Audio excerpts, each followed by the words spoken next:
If you're anything like me, you love the retro X-Men figures that Hasbro has been giving us the last couple of years.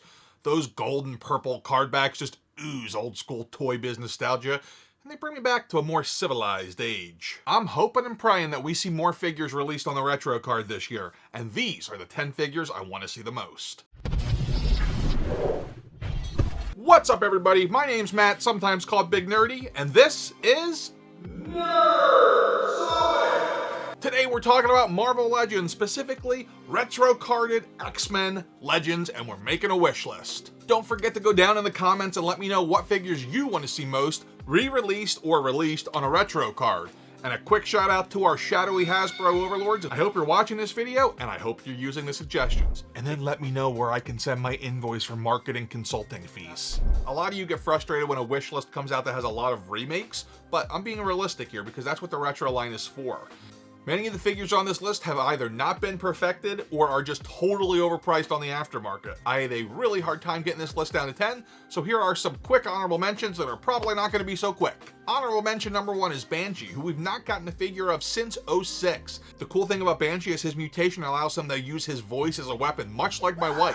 I'm kidding. Sorry, honey. Honorable mention number 2 is Professor Xavier. Even though we just got one. I mean, in all reality, we really don't need this, but I kind of feel like we need a cartoon Professor Xavier on a retro card. I just can't help myself. Honorable mention number 3 is Gladiator. We have a fantastic version of Gladiator just 3 years ago, but he's way overpriced due to the apocalypse head he comes with.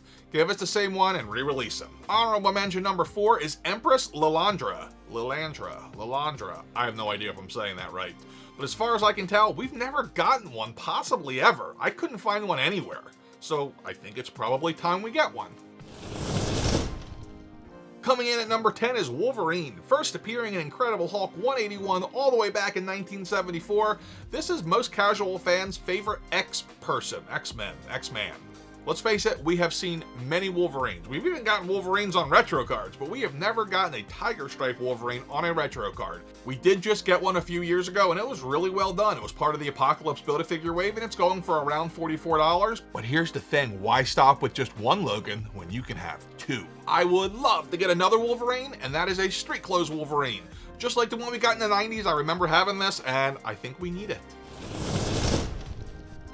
Coming in at number 9 is Magneto. First appearing in X-Men number 1 in 1963, he has remained their most iconic villain for over 50 years. I might be barking up the wrong tree here because as far as I can remember, we've never gotten an X-Men villain retro carded figure, but hey, better late than never. We did get the 90s style Magneto back in 2014 as part of the Jubilee Build-A-Figure wave, but that one's going for $90, and frankly, it's not the greatest. We got a 2018 version of Magneto as part of the Apocalypse BAF. That one's going for about $33, though it's red and black, so it's not quite accurate. Then in 19, we got the Family Matters 3-pack. And no, I'm not talking about Carl, Urkel, and Laura. I'm talking about Magneto, Quicksilver, and Scarlet Witch. Gotta tell you, that Magneto is probably the definitive Magneto. It's as close to perfect as I think we're going to get out of this line, but $115 for the 3 of them, it's a little overpriced. If you can give me that Family Matters version on a retro card and include some of those extra heads and magnet effects, I'd be a happy camper. For those of you playing the happy camper and drinking game at home, that's one.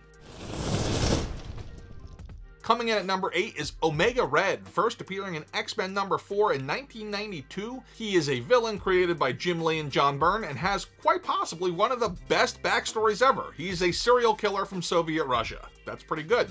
It's like having Buffalo Bill as a mutant. Goodbye, horses. We did get a really good Omega Red just 3 years ago as part of the Sauron Build-A-Figure wave, but it's going for like $45. Toy Biz also made one as part of Series 4, and then we got one back in the 90s on a purple card.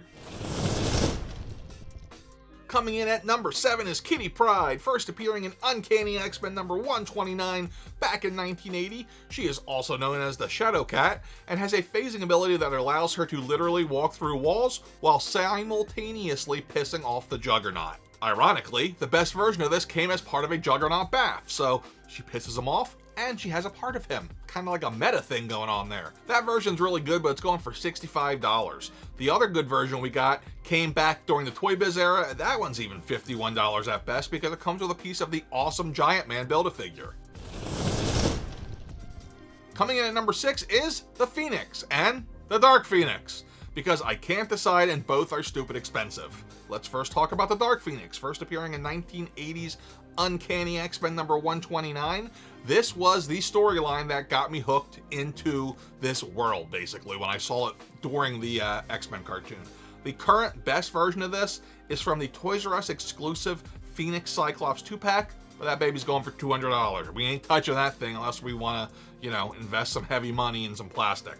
Other versions, none that I know of unless you count the Toy Biz version, but I think that was supposed to be the Phoenix, not the Dark Phoenix. Give me this thing with the extra heads, maybe throw in a Phoenix Force that's a little bit bigger, and I'll be a very, very, very happy camper. That's 2. The inside joke here is that the comment section seems to like to play a drinking game with every time I say Big Nerdy's gonna be a happy camper, so drink safe, you guys.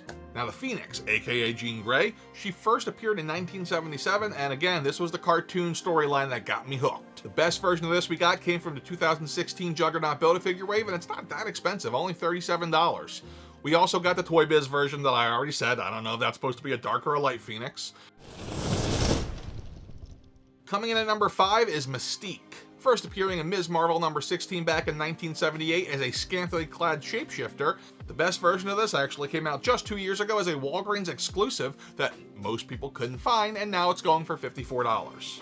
Unfortunately, this comic version of classic Mystique can only be found back in the Toy Biz era or way back in the 90s. If we even got one in the 90s. If we can get that Walgreens one re-released and maybe fix the blue that seems slightly off, as the blue there seems more like a Smurfette blue, make that a little bit darker, good to go. Coming in at number 4 is Toad, first appearing in X-Men number 4 back in 1964 as a Magneto lackey. He was slightly redeemed back in 2000 when he was played by none other than Darth Maul, well, Ray Park. We've only gotten one figure of this in the modern era, and that was way back in Toy Biz Series 1, unless you count the Ray Park movie version that we got when the movie released back in 2000. As far as what I would like here, I don't know, surprise me. Just make sure he doesn't look like Frodo Baggins.